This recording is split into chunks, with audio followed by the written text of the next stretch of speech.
Hello and welcome to this week's edition of Newsgram. Today, we're going to talk about crime and punishment. When a crime is committed in this country, we want justice. We want it swift, and we want to make sure it doesn't happen again. We have a system of laws that are there to make sure the proper punishment is rendered in accordance with the law. We've created penalties for criminal conduct, and we seek to rehabilitate those criminals through incarceration. How often do you think about what happens beyond that? When the bars close, what is happening to the person locked up? We don't really care, right? I mean, the perpetrator has been dealt with. Justice has been served. But what about rehabilitation? Aren't these people supposed to be punished to the degree that they will realize the error of their ways? And then once educated, depending on the severity of their crimes, then they're often released back into society. It's a complicated issue.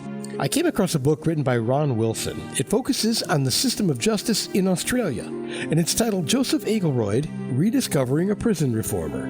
In it, he writes about a man who moved directly from the education system to become Inspector General of Victoria's prison system between 1924 and 1947. Yeah, he was there a long time, and during his administration, prison was run like a school. What happened in the way that prison education was managed in Victoria at that time was so different from other jurisdictions in Australia, but also quite different from other jurisdictions in the world. And each prison was, in actual fact, a registered school. It was funded by the Education Department. It was staffed by the same teachers delivering the same curriculum and programs as what was happening in the much broader community. So how did all this evolve? Ron set out to find the answers, and at first he had to understand who Joseph Akeroyd was. He was a man who came into his role with the strong commitment to saying, as an educator, using the principles in terms of education principles and the principles of teaching, this is the way that prisons should be managed. They should be managed on the principles of education and the principles of teaching. Fundamentally, people are put in jail to be punished for their crimes. That's always been the case, but in order to reform these criminals, Akeroyd chose to learn more about them. Akeroyd, in his educational principles, said what we've got to do is actually start to have a look at why these people are in prison. Look at the man. What's the background? What's happened to this man that he's ended up in a prison environment? So he set about making important changes. He implemented a treatment-based approach rather than a punitive one. But change never comes easy. The system of justice at the time required punishment for crimes committed, punishments like whipping and hanging, and he was responsible for making sure that punishment took place. So where's the teaching moment? What he did, he started to have conversations with the prisoners who were about to be whipped. And he would have a conversation with them before the whipping. Personally, he would do this, and then after the whipping, but he would ask the question, he's got this recorded, he said, what did you learn from this experience?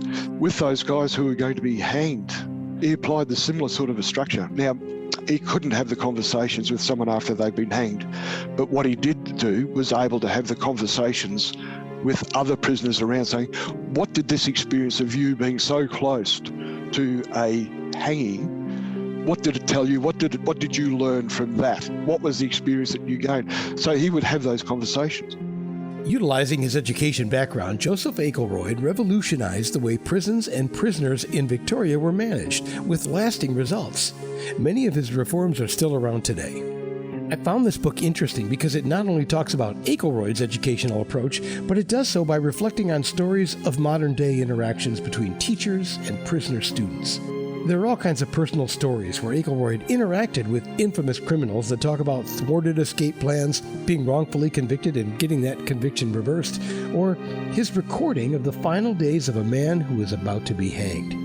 This book will get you thinking about crime and criminality for sure. And I remember back in college, I was once assigned the task of writing a paper on how crime was necessary and important to society.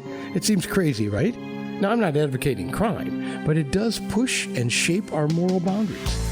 Justice and reforms are constantly changing, and so is what we view as normal.